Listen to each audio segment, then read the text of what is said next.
Monotheism, एक विचारवाद।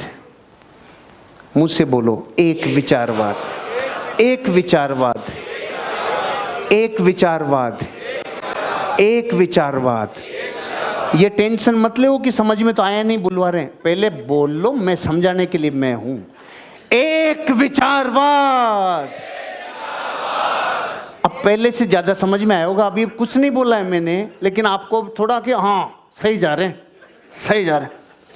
एक विचारवाद। जिंदगी में ये फिलॉसफी ये कहती है, जिसने अपने जीवन की समग्र ऊर्जा किसी एक विचार पे पूरे प्राणों से लगा दी, दुनिया की कोई ताकत उसे, इंसान को कामयाब होने से रोक नहीं सकती, रोक नहीं सकती। एक विचारवाद इस घटना का नाम है जब आप अपनी जिंदगी में अपनी समग्र ऊर्जा, अपनी सारे निर्णयों की ताकत, अपनी जिंदगी का पूरा ध्यान किसी एक व्यापार पर, किसी एक प्रोफेशन में, किसी एक जगह पे, किसी एक ऑर्गेनाइजेशन के साथ, किसी एक पे जब आप अपनी जिंदगी का पूरा ताकत लगा देते हैं, प्रकृति बाहें फैलाकर आपको कहती है, आपको नाकामयाब धरती पे करने वाला कोई नहीं है, आप कामयाब होके रहेंगे। लेकिन एक शर्त क्या है? एक प्रोफेशन, एक काम, एक ऑर्गेनाइजेशन, एक मैनेजमेंट, एक दिशा, एक डायरेक्शन। इस धरती पे चाहे नौकरी में भी जो लोग गूगल के सीईओ तक पहुंचे हैं ना, जो दुनिया की सबसे बड़ी post administrative director of nuclear medicine scientist भी बने हैं ना, वो ही बने हैं जिन्होंने अपनी जिंदगी एक विचारवाद पे दौड़ाई है। आपको अपनी जिंदगी में संकल्प लेना होगा, अगर अक्रेशिया मिट गई तो 70% जंग जिंदगी की जीत ली। पूरे प्राण आपको अपने जीवन में अपनी कामयाबी के लिए लगाने चाहिए। अगर जिंदगी के हर 6 महीने में सचिन तेंदुलकर भी, अब क्रिकेट में मजा नहीं आ रहा, अब बैडमिंटन खेल के देखता हूं, फिर 6 महीने बाद नहीं, अब फुटबॉल खेल के देखता हूं, अब इसका जमाना ही गया, तो सचिन तेंदुलकर आज भारत रत्न और क्रिकेट का गॉड नहीं होता। अमिताभ बच्चन भी अगर 6-6 महीने में अपने प्रोफेशन को और अपनी ऑर्गेनाइजेशन को बदलता रहता, आज वो कामयाब नहीं होता। अगर दुनिया के कामयाब लोग, लता मंगेशकर गाना गाते गाते दिमाग खराब हो जाए, अब सारंगी बजाऊंगी, उसमें पार नहीं पड़ी, आज लता मंगेशकर नहीं होती। आज धरती पे जितने लोग कामयाब हुए हैं ना, अपना जीवन और अपनी सारी ऊर्जा किसी एक जगह पे लगा के कामयाब हुए हैं। ये नियम भेदभाव नहीं करता है कि मैं आपको या के ये बात कह रहा हूँ, मैं धरती पे किसी को भी ये बात कहूँ, मेरे बच्चे को भी जिंदगी में अगर मुझे कोई ये बात कहनी पड़ेगी ना, तो मैं शंका नहीं करूँगा, उसे यही कहूँगा, जिंदगी की समग्र ऊर्जा जब एक जगह पे लगती है तो कामयाबी के चांस 1000 गुना बढ़ जाते हैं, क्योंकि पूरे ध्यान और पूरी एनर्जी एक जगह टिकती है।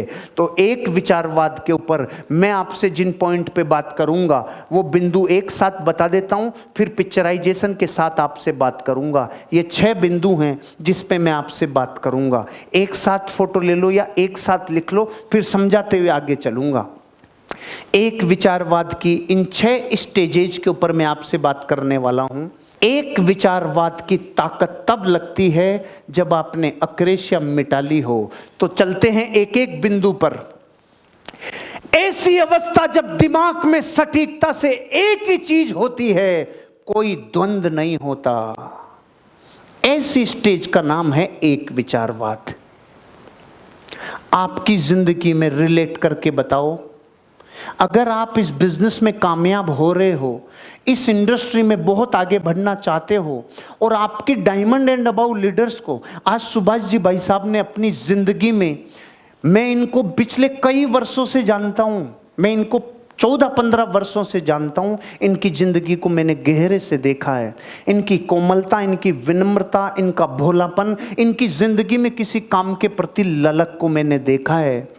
आज ये इतने बड़े लेवल पे पता है क्यों आए? इन्होंने ज़िंदगी में जब किसी काम में अपनी एनर्जी लगाई तो फिर इधर उधर नहीं देखा, फिर चारों तरफ का ध्यान नहीं रखा, अपनी समग्र ऊर्जा लगा दी। अजीत जी ने समग्र ऊर्जा लगा दी, सुभाष जी ने समग्र ऊर्जा लगा दी। अपनी जिंदगी में आप ये ध्यान रखना, जब अपनी लाइफ में आप अपने प्राण किसी एक जगह लगाते हो तो कामयाबी मिलती है। और जिनका ध्यान चारों तरफ रहता है, द्वंद्व में रहते हैं, दुनिया उनके ऊपर हंसती है। एक प्रेमिका थी, अपने प्रेमी से मिलने के लिए बेसुध दौड़ी जा रही थी, कोई होश नहीं था। रास्ते में एक मुसलमान भाई साहब अपना पवित्र वस्त्र मुसल्ला बिछा के नमाज अदा कर रहे थे। उस औरत को होश नहीं रहा, उसने उस पवित्र वस्त्र के ऊपर पांव रख दिया और आगे चली गई। उसकी तपस्या भंग हो गई। जब वो वापस आ रही थी तो उस व्यक्ति ने बोला, मूर्ख औरत, तुझे ये होश नहीं है कि मैं खुदा की फितरत में लीन हूँ? तुझे ये होश नहीं है कि तू मेरे पवित्र वस्त्र के ऊपर पांव रख के जा रही है? तुझे ये होश नहीं है?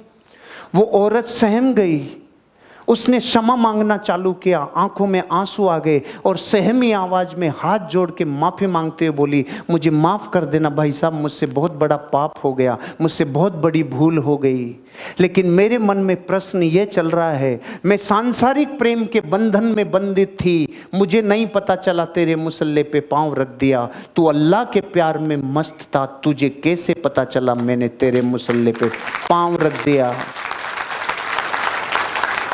जिनकी जिंदगी में चारों तरफ करने की इच्छा होती है ना, ये भी, वो मरता है।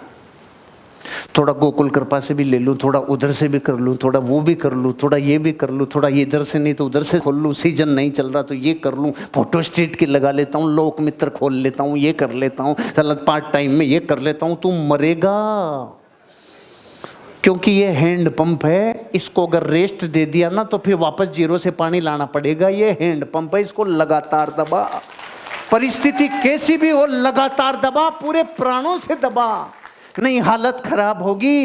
एक टाइम पे जब सटीकता से दिमाग एक ही अवस्था, एक आदमी ने अपराध कर दिया तो बादशाह ने उसको सजा दी, उसको ऑप्शन दिए सजा में कि तेरे पास 2 ऑप्शन हैं, या तो 100 प्याज खा ले या 100 कोड़े खा ले। आपको और हमें भी चुनना पड़े तो आपको और हमें सबको पता है पहले क्या चुनेंगे। उसने भी वही चुना, भाई प्याज ही खा लूँगा साहब, मेरी कोड़े की हालत नहीं है। प्याज चालू किया, 1 2 3 4 10 12, आंखों में से नाकों में से पसीना चालू हो गया। प्याज नहीं, कोड़े खा लूँगा, मैं प्याज नहीं खाऊँगा। 1 2 3 4 बस, कोड़े नहीं प्याज, कोड़े नहीं प्याज, कोड़े नहीं प्याज। उसने वापस चालू किए प्याज, 5 10 15 20, सब धुआं निकलने लग गई। प्याज नहीं, कोड़े खा लूँगा, कोड़े। 100 प्याज भी खा गया, 100 कोड़े भी खा गया। मैं आपसे कहता हूँ, ऑप्शन कितना था? कोई एक खा ले रे। जो कईयों के चक्कर में रहते हैं वो किसी के ही नहीं होते। एक लाइन करोड़ों अरबों रुपए की बोल रहा हूँ, दोबारा सुन लेना। जो सबके होते हैं ना वो किसी के नहीं होते हैं। जो सबके होते हैं ना वो किसी के नहीं होते, और जो किसी एक का होता है वो सबका कभी नहीं होता। इसलिए अपनी जिंदगी एक जगह, एक अवस्था, एक जगह अपने ध्यान पूरी सटीकता से दोगे। अक्रेसिया मिट गई, महाभाग्य जन्म ले गया। अब अपनी ताकत पूरी इस बात पे लगा दो, मुझे मेरी जिंदगी में इसी जगह कामयाबी लेनी है और अपने प्राणों से इस संगठन को भी और अपने आप को भी ऊंचा देके जाना है और जिंदगी आगे बढ़ानी है। अक्सर आदमी में एक वो आ जाता है, हम हैं तब कंपनी है, हम कर रहे हैं तब हो रहा है। जीवन में कभी अपने आप को सेशन से बड़ा मत मानना, क्योंकि ये बीमारी अलग है, ये अगले सेशन में लूँगा कभी। ये बीमारी, इसका भी डिसेक्शन रूस के वैज्ञानिक ने किया था। जब थोड़ी थोड़ी लीडरशिप आने लगती है ना तो लगता है जैसे हमारी वजह से काम हो रहा है।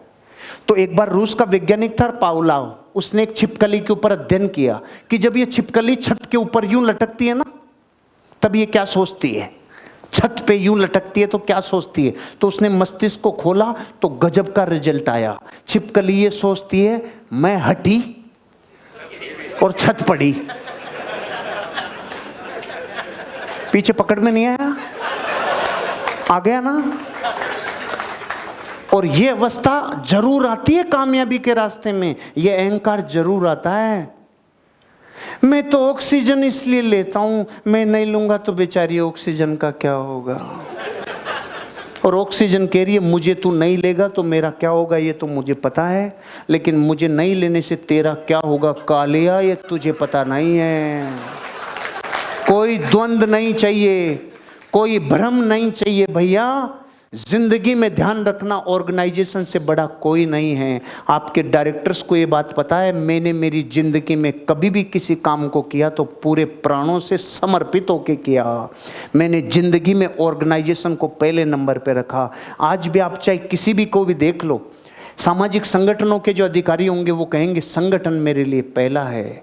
आज पॉलिटिकल लीडर्स बोलते हैं देश मेरे लिए पहले, दल मेरे लिए है और व्यक्ति मेरे लिए बाद में है। इसलिए मैं आपको कह रहा हूँ बहुत आगे जाना है तो खुद को कभी ऊपर नहीं रखना।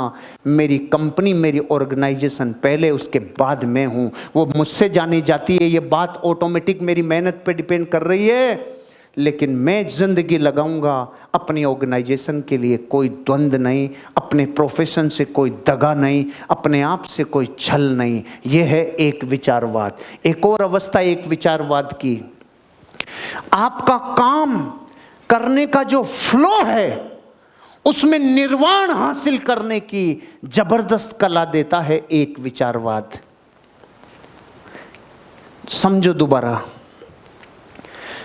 फ्लो स्टेट में माइंड तब जाता है जब किसी काम को इतनी एनर्जी लगा दें कि पता भी नहीं चले कितने घंटे बीत गए, पता भी नहीं चले भूख लगी कि नहीं लगी। ऐसा फ्लो स्टेट चाहिए। आइंस्टाइन ने अपने दोस्त को भोजन पे इनवाइट किया। आइंस्टाइन ने अपने दोस्त को भोजन पे इनवाइट किया। जब वो दोस्त आया तो आइंस्टाइन अपने प्रयोग में बिजी था, और इतना बिजी था कि 6 घंटे हो गए उसको बैठे बैठे।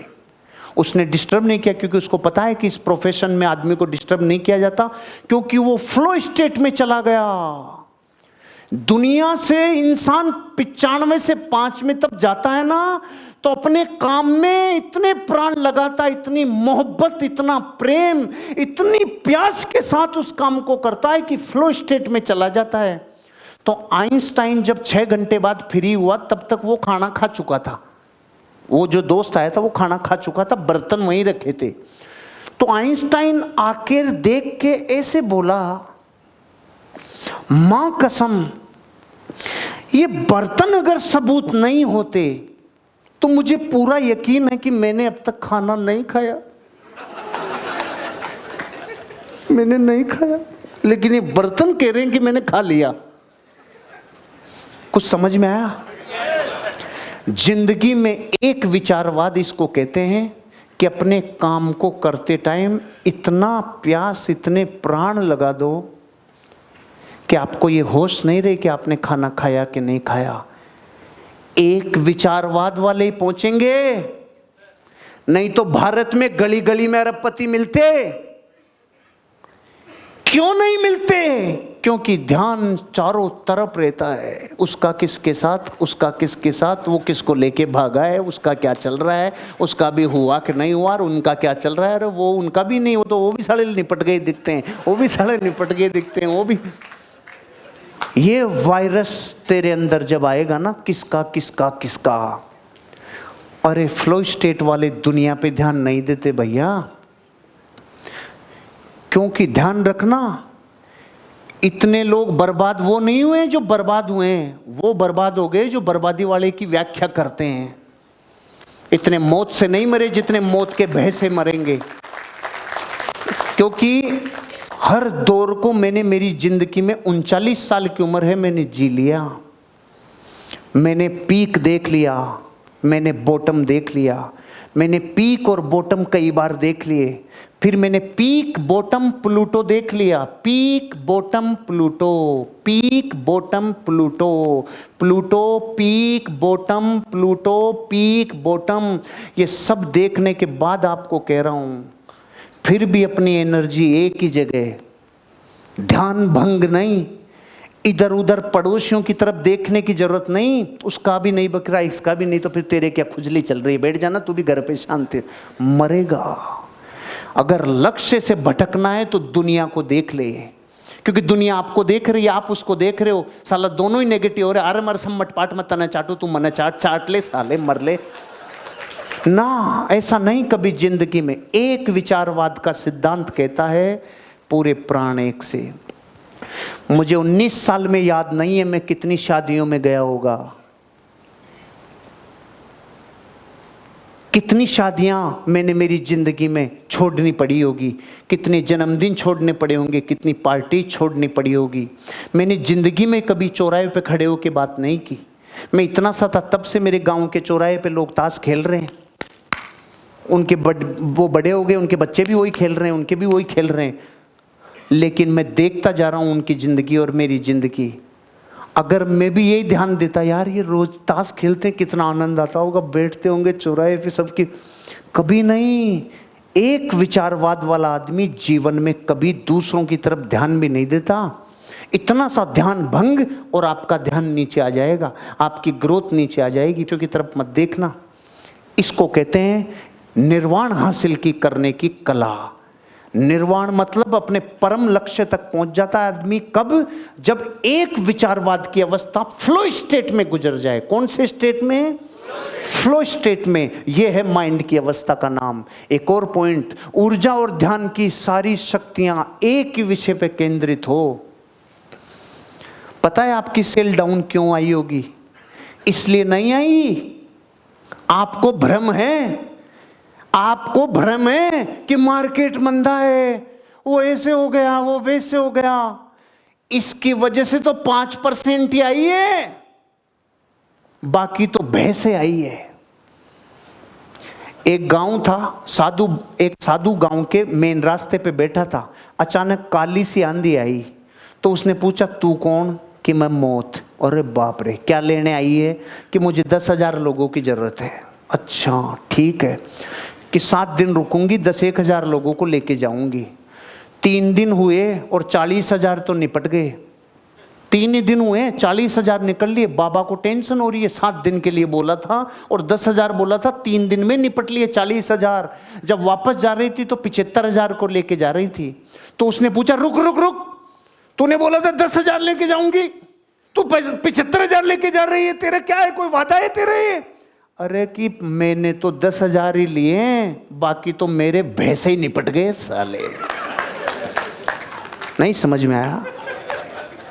अभी आपको भी भय लग रहा है कोई ना कोई। इतने मौत से नहीं मरे जितने मौत के भय से मरे हैं। इतने मार्केट के डाउनफॉल से नहीं मरे जितने उसके भय से मरे हैं। एक इंसान जिसकी जिंदगी में जिसको बाहरी नॉलेज नहीं होगा ना ज्यादा, वो ज्यादा आगे जाता है। जिसको बाहरी नॉलेज ज्यादा नहीं होगा ना, वो ज्यादा आगे जाएगा। बाहर का ज्ञान ज्यादा होता है ना, तो अंदर सामान नहीं होता, बैंक में बैलेंस नहीं होता। वो बिरले होते हैं जो बाहर के ज्ञान को भी पचा जाएं और उसको टूल की तरह यूज करके उसको बोनस बना के जिंदगी आगे ले जाएं। जिसको जितना कम ज्ञान, वो व्यापार की दुनिया में व्यावहारिक ज्ञान उतना ही कमा पाता है। क्योंकि आपकी पूरी ऊर्जा लगती तब एक जगह पे है जब आपका ध्यान और ऊर्जा एक जगह टिके। और जनरल नॉलेज ज्यादा होता है तो फिर एक जगह टिक ही नहीं सकती। ठाले बैठते हैं और पंचायती करते हैं। क्यों? बहुत नॉलेज है, कभी मोदी की, कभी सोनिया जी की, कभी राहुल जी की, कभी देश की, कभी अमेरिका की, कभी किसकी, कभी किसकी। और जो बेचारा कम ज्ञानी है ना, वो एक जगह लगा रहता है। आप देख लो, पागल आदमी होगा ना कोई पागल, उसकी बॉडी आपको मजबूत मिलेगी, वो सूखी टांटी कभी नहीं मिलेगा आपको। ऐसा नहीं मिलेगा कि भाई आत्मा ही बची है, शरीर कहाँ गया, ऐसा नहीं मिलेगा। और बड़े बड़े ज्ञानियों को देख लो, जैसे हैंगर पे कपड़े टांक रखे हैं, ऐसे हैं वो, ऐसे हैं वो। क्यों? पागल को कोई चिंता ही नहीं है, बाहर का कोई टेंशन ही नहीं है, उसको खाना पीना मस्त रहना। ऐसे व्यापार की दुनिया में जिसको सिर्फ व्यावहारिक ज्ञान है वो बहुत आगे जाएगा, क्योंकि वो एक जगह केंद्रित हो पाता है, ज्यादा ज्ञानी केंद्रित नहीं हो पाता। एक मास्टर जी थे, अपने ज्ञान पे बहुत घमंड था, अक्सर विजिट पे निकलते थे कि देखिए बच्चे क्या कर रहे हैं। बच्चे कंचियां खेलते थे, मास्टर जी बाहर निकलते थे। एक दिन बच्चे कंचियां खेल रहे थे तो मास्टर जी ने बोला, अरे ओए नातू चोतू मंगलू, तुमने कभी ताजमहल देखा है? नहीं गुरुजी। अबे कभी घर से बाहर निकला करो, दुनिया देखा करो, घूमा करो, सालो यहीं पड़े रह जाओगे। ठीक है गुरुजी। दूसरे दिन फिर आए, अरे तुमने कभी लाल किला देखा है? नहीं गुरुजी। अरे कभी घर से निकला करो, दुनिया देखा करो, यहीं पड़े रह जाओगे। तीसरे दिन फिर आए, अरे कभी कुतुब मीनार देखा है? नहीं गुरुजी। अरे घर से निकला करो, घूमा करो, दुनिया देखा करो, यहीं पड़े रह जाओगे। 3 दिन में पप्पू का दिमाग खराब हो गया। पप्पू ने बोला कल गुरुजी को आने दो, मैं निपटूंगा। चौथे दिन गुरुजी आके कुछ बोले उससे पहले पप्पू बोल गया, गुरुजी रामू को जानते हो कि नहीं, कि कभी घर पे भी रहा करो, हमेशा ही बाहर रहते हो। समझ में आ गया ना? क्योंकि कई लोग इसके बाद पूछते सर वो रामू का क्या था केस, रामू वाला नहीं समझ आया। जिंदगी में केंद्रित होने के लिए ज्यादा ज्ञान नहीं चाहिए, व्यवहारिक ज्ञान चाहिए। सचिन तेंदुलकर 10वीं और 12वीं पास नहीं कर पाया था, उससे पहले तो दुनिया में क्रिकेट में हिला चुका था। वो भी एमबीए फेमबीए करके जाता ना तो हिल जाता। व्यवहारिक ज्ञान ज्यादा चाहिए, एक जगह ध्यान और ऊर्जा लगाने के लिए ज्यादा ज्ञान आपका ध्यान फैलाता है।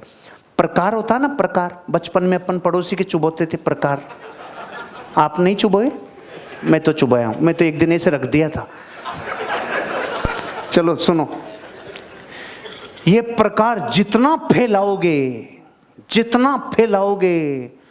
संसार उतना ही बढ़ जाएगा, और इसको जितना सेंट्रलाइज करोगे उतना ही ध्यान एकाग्र होगा। जिंदगी में जितना व्यवहारिक ज्ञान ज्यादा होगा। कारवाद की एक और अवस्था है, कोशिश मत करो, बस इसे कर दो। इसका संकल्प पैदा करता है एक विचारवाद। कोशिश मत करो। बहुत सारे लोग कहते हैं ना, करता हूं सर कोशिश करता हूं। किसी एक वाक्य, किसी एक व्यवहार के हिसाब से कोशिश करना बुरा नहीं है। किसी कथनी के कई प्रकार होते हैं, एक ही वाक्य को कहने की कई तरीके होते हैं, जिसमें से एक तरीका यह है कि कोशिश तो करता, गुड, लेकिन अभी मैं जो फीलिंग आपको देना चाह रहा हूं वो समझिए। जिंदगी में अगर आपको संकल्प पैदा करना है ना कि बस इसे कर दे, तो ये तभी होगा ना जब आप किसी ऑर्गेनाइजेशन को प्रेम करेंगे, अपने प्रोफेशन को प्रेम करेंगे। अगर आपको अपने प्रोफेशन से प्रेम नहीं है, आपको अपने पे शंका, प्रोफेशन पे शंका, चीजों पे शंका, अब तो मार्केट, हाँ, अरे धरती के सब इंडस्ट्रियां गुजरी है, ज्वेलरी इंडस्ट्रियां गुजरी है, बॉलीवुड बर्बादी की तरफ से गुजरा है, हॉलीवुड तकलीफों से गुजरा है, डायरेक्ट सेलिंग इंडस्ट्री हर दौर से गुजर रही है, लेकिन उनमें से वो ही मंजिल पहुंचे हैं जो हंसते हुए उस दौर को देखा है। कोई बात नहीं, इसको अपना काम करने दे, तू तेरा काम कर, लेकिन प्रेम और मोहब्बत जिससे हो। अरे जिस पत्नी को आप बेइंतहा मोहब्बत करो, अगर उसके बुखार हो जाए तो आप कहोगे क्या, बदल लेते हैं यार, बदल लेते हैं, बुखार हो गई। अच्छा, बुखार से ज्यादा बीमारी हो जाए तो अगर बदल लेते हैं। चाहे प्राण, मन पिक्चर देखिए, मन कितने प्राणों से चाहता था, कितने आंसू रोया जब दोनों पांव नहीं थे इसलिए मेरे से दूर हो गई। कि अरे पिक्चरें काल्पनिक नहीं होती, पहले समाज में घटता है तब पर्दे पे आता है। क्या प्राण लगाए होंगे जब फेरे लेते टाइम, मेरा मन क्यों तुम्हें चाहे, मेरा मन। ऐसे प्राण अपने प्रोफेशन पे लगाना, ऐसे प्राण जब विजिट कराने जाओ ना तो संगीत बनाना, जब अपने प्रोजेक्ट के बारे में बताओ तो रोम रोम से ऊर्जा निकलनी चाहिए। अब रोम रोम से ये भी निकल रहा है, देख भाई पता नहीं मेरे को भी पता नहीं बनेगा, देख तू मेरे को खुद को साला फटी पड़ी है, तू देख ले इसमें तेरा क्या हालत हो सकती है। वो ये वाइब्रेशन जब जाती है तो वो सूंघ लेता है कि इसमें से क्या निकल रहा है। अरे रे, जब एक विचारवाद होता है, जब ऑप्शन ही एक है, प्राण एक जगह लगाने हैं, तो फिर ऊर्जा पॉजिटिव ही निकलेगी। एक विचारवाद कहता है जस्ट डू इट, बस इसे कर दे का संकल्प पैदा करता है एक विचारवाद। अब मैं जब जब एक विचारवाद बोलूं तो एक विचारवाद तो बहुत ब्रॉड एरिया है, लेकिन आपके लिए एक विचारवाद का मतलब क्या है? एक ऑर्गेनाइजेशन, एक प्रोफेशन, एक संकल्प, एक टारगेट, एक विचारवाद। कोई रोक नहीं सकता मुझे उस दुनिया की उस जगह पे जाने से कोई रोक नहीं सकता जहां पे 10 फीट भी सिक्का फेंकूं तो समुद्र में सिक्का दिखता है। मुझे दुनिया के सबसे सुंदर बीच पटाए पे जाने से कोई दुनिया की ताकत रोक नहीं सकती। आपके लिए एक विचारवाद ये है, आपके लिए एक विचारवाद ये है, मैं देख के आऊंगा। आपके लिए एक विचारवाद का मतलब ये है, आपके लिए एक विचारवाद का मतलब ये है कि मैं अपने लेवल को जंप लगाऊंगा, मैं अपनी जिंदगी की बेड़ियों को तोड़ के अब ऊपर जाऊंगा। आपके लिए एक विचारवाद का मतलब ये है, मेरे लिए एक विचारवाद का मतलब ये है, मैं मेरी जिंदगी में अपना और ट्रांसफॉर्मेशन करूंगा। मैं ये नहीं कह रहा हूं मैं और सीखूंगा, मैं मेरी जिंदगी में सीख कर अपने ऊपर और इम्प्लीमेंट करूंगा। अगर मैंने खुद को ट्रांसफॉर्मेशन से नहीं गुजारा तो मेरी बात किसी को असर नहीं करेगी, मेरी बात कभी किसी को इफेक्ट नहीं करेगी। मेरे लिए एक विचारवाद ये है, कोई विघ्न नहीं, कोई शंका नहीं, कोई खुद की आलोचना नहीं, और जिंदगी में सिर्फ 100% करूंगा।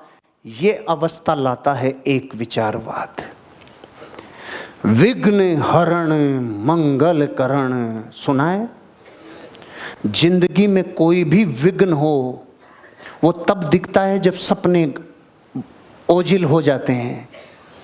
आंखों के सामने से सपने गए नहीं कि विघ्न ही विघ्न दिखेंगे, वापस सपने आए नहीं कि ताकत कई गुना बढ़ सकती है। एक मां जिससे 20 किलो वजन नहीं उठता था वो क्यों 30 किलो उठाने का प्रयास करेगी? करेगी अजीत जी? जिससे 20 किलो नहीं उठता वो 30 किलो का प्रयास क्यों करेगी? वो 50 किलो क्यों उठाएगी फुलजी भाई साहब? लेकिन जब अपना बेटा ही मिनी ट्रक के नीचे दब गया तो जो 20 किलो नहीं उठा सकती थी उसने ट्रक उठा दिया। इसे कहते हैं संकल्प की ताकत, इसे कहते हैं एक विचारवाद की अवस्था। जब बच्चा मिनी ट्रक के नीचे दब रहा था तब दिमाग ये चल रहा था क्या कल तनख्वाह मिलेगी कि नहीं मिलेगी, कल सेल होगी कि नहीं होगी, कल मैं दही बेच पाऊंगी कि नहीं बेच पाऊंगी, मेरा काम हो। पूरे विश्व की उसकी सारी ताकत एक जगह इकट्ठे होके सिर्फ एक काम में लग गई, उठा ट्रक, मेरा बच्चा मरा रहे। जिस दिन अपने सपनों की चाहत ऐसी हो जाएगी ना, मार्केट की एक नेगेटिविटी आपको छू नहीं सकती। लेकिन ये ताकत कब आएगी? जब विघ्न नहीं, शंका नहीं और स्वयं आलोचना नहीं। दूध अच्छा था, पथमेड़ा का दूध था, चावल सबसे टॉप क्वालिटी के थे, मेवे सबसे टॉप थे, किशमिश थी, काजू थी, बादाम थी, जोरदार चीनी थी, शानदार खीर बन गई। बस थोड़ा नींबू निचोड़ दिया तो खीर में कोई फर्क पड़ा? फट गई, इतना फर्क पड़ गया। कईयों ने अपनी जिंदगी में इस प्रोफेशन में आने के बाद, अपने आप को लगातार काम करने के बाद अच्छे लेवल तक भी लाए, लगातार सेल्स भी कर रहे हैं, लेकिन टाइम टू टाइम अपनी खीर में जब जब नींबू निचोड़ोगे आपकी खीर फटेगी। और नींबू कैसे निचोड़ दिया जाता है? नेगेटिव विचारों से। कोई दिमाग में शंका आ गई, अब तो नहीं बिकता दिखता है, अब तो नहीं बिकता दिखता है, तो तू बिक गया। जिस दिन जिंदगी में अपने प्रोफेशन के विरुद्ध शंका चालू हो गई ना, ये वैसे ही है जैसे आपने कार का एक्सीलरेटर तो पूरा दे रखा है लेकिन पीछे से गाड़ी को पेड़ से बांध रखा है। अब कितना एक्सीलरेटर दे लें कि गाड़ी चल पड़े? कितना ही दे ले, बापू से दिलवा ले, दादा से दिलवा ले, जब तक तू कार को पेड़ से छोड़ेगा नहीं ना, जब तक जिंदगी में अपने प्रोफेशन पे शंका को छोड़ोगे नहीं, तब तक काम नहीं होगा। इसलिए 100% की अवस्था लाता है, 99 से काम नहीं होता। 100% फेथ चाहिए। 100 मतलब 100। कभी किसी प्रेगनेंसी की रिपोर्ट को देखा आपने कि ये लेडी 67% प्रेग्नेंट है? कई सोच रहे हैं, सोच लो एक बार, देख लो, सोच लो, अरे या तो होती है या नहीं होती। जिंदगी में जो आदमी अपने 100% फेथ करेगा, एक विचारवाद ऐसी अवस्था पैदा करता है। और आप में से मैं बहुत लोगों को पर्सनली जान गया, बहुत बार मैं आपसे मिलता हूँ, मुझे आगे की रो में बैठे हुए लोग हमेशा आगे बैठे हुए दिखते हैं। शुरू की 3-4 लाइनों में जो चेहरे मुझे हमेशा बैठे हुए दिखते हैं, वो दिखते ही हैं। उनमें ललक है आगे आके बैठने की, उनमें ललक है मिलने की, उनमें ललक है ट्रांसफॉर्मेशन करने की।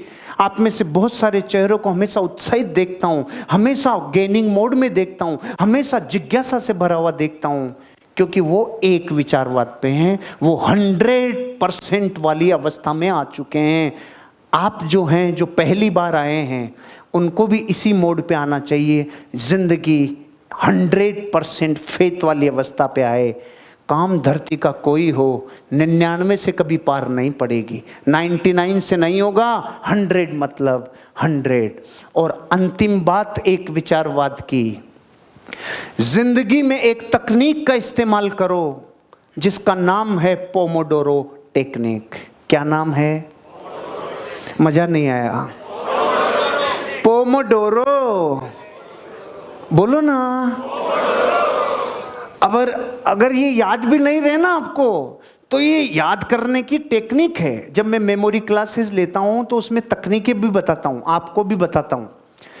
पोमोडोरो, तो इसमें 2-3 चीजें हैं। डोरो तो याद रहता ना, डोरा। और ये भी याद रहता है कि भाई अगर सुई में डोरा डालना हो तो अपन मारवाड़ी में बोलते हैं पो, डोरो पो, तो सुई मो डोरो पो मो डोरो, याद रहेगा? पोमोडोरो। तो मुझे बोलो पोमोडोरो। इटालियन लैंग्वेज में टमाटर को बोलते हैं पोमोडोरो। तो आज के बाद कई बार आप अपनी पत्नी को पोमोडोरो दे, वो कंफ्यूज नहीं हो जाए, आज क्या मांग रहा है, पागल हो गया, किधर जाके आया है। इटली के एक बहुत बड़े वैज्ञानिक ने यह शोध किया कि इस तकनीक को अगर इस्तेमाल किया जाए तो इंसान अपने जीवन का 1-1 मिनट प्रोडक्टिव बना सकता है। तो उसने इस साइंटिफिक रिजल्ट के साथ पूरी दुनिया को एक संदेश दिया और यह मैसेज दिया कि अपनी जिंदगी में जब भी किसी काम को शुरू करो, एक विचारवाद की सबसे गहरी अवस्था की तरफ लेके जा रहा हूं कि जब भी किसी काम को शुरू करो, करते टाइम अपने मोबाइल में पोमोडोरो टेक्निक का अलार्म भर दो। वो क्या कहता है, ये तो 25 मिनट बताते हैं, बाकी जिसका जैसा प्रोफेशन वो अपनी मिनट खुद डिसाइड करे। जैसे मैं लेता हूं 90 मिनट, मैं मेरे प्रोफेशन में, जब मैं मेरी प्रेजेंटेशन के लिए जाता हूं, जब मैं मेरी स्लाइड्स के लिए जाता हूं, या फिर जब मैं पढ़ाई के लिए जाता हूं, तो 90 मिनट, चाहे भूकंप आ जाए, चाहे सुनामी आ जाए, कुछ भी आ जाए, वो 90 मिनट का 1 सेकंड भी ना मुझे मोबाइल डिस्टर्ब करेगा, ना मुझे बच्चे डिस्टर्ब करेंगे, ना मुझे पत्नी डिस्टर्ब करेगी, मुझे कोई धरती पे डिस्टर्ब नहीं कर सकता। वो मेरी टाइमिंग है 90 मिनट। उसके बाद 5 मिनट का ब्रेक। ये टेक्निक कहती है 25 मिनट लगातार, वो टाइम जो 25 मिनट का गुजरेगा उसमें दुनिया का कोई दूसरा काम आपको डिस्टर्ब नहीं करना चाहिए। अब मैंने मेरे प्रोफेशन में आपको बताया मैं कैसे एकाग्रचित रहता हूं। आपको अपनी जिंदगी में इस टाइम के हिस्से कैसे करने, पोमोडोरो को कैसे यूज करना है। अगर आपको अपने आप को फुली लोडेड करना है तो आपके प्रेजेंटेशन से रिलेटेड सारे डॉक्यूमेंट, आपको विजिट कराने से रिलेटेड सारी इंफॉर्मेशन, उस प्रोजेक्ट पे जहां पे जा रहे हो उससे रिलेटेड सारे क्वेश्चंस के आंसर, इस पूरी प्रिपरेशन में जब भी अपनी जिंदगी में काम शुरू करो, जब भी अपनी प्रेजेंटेशन किसी व्यक्ति को दो जो आपका संभावित खरीदार हो सकता है, उस इंसान से बात करते टाइम और आपको अपने प्रोफेशन में समय बिताते टाइम अपनी जिंदगी में एकाग्रचित होने का फार्मूला 25 मिनट अपने आप को एकाग्र करके दिखाओ। पहले तो 25 ही करके दिखा देना, क्योंकि 25 में भी आपके पास 25 व्हाट्सएप आ जाएंगे, फेसबुक आ जाएगी, कोई मैसेज आ जाएगा, कोई फ़ोन आ जाएगा। बताओ आज का आदमी 25 मिनट भी एकाग्रचित रह सकता है क्या? अगर आपको अमीर और कामयाब बनना है, आपको अपनी ज़िंदगी में पोमोडोरो टेक्निक इस्तेमाल करनी पड़ेगी। ये बात अलग है कि ये तकनीक का नाम जब मैंने भी नहीं सुना था और आपने भी नहीं सुना था तो भी मैं एकाग्रचित रहा और आप में से कई लोग एकाग्रचित रहे। लेकिन जब किसी चीज की पुष्टि हो जाती है वैज्ञानिकता से, तब अपने आप को ज्यादा समर्पण कर देना चाहिए। अरे रे, पोमोडोरो से शुरू करते हैं, इस 25 मिनट में मेरा मोबाइल स्विच ऑफ, इस 25 मिनट में मेरे को कोई डिस्टर्ब नहीं करेगा।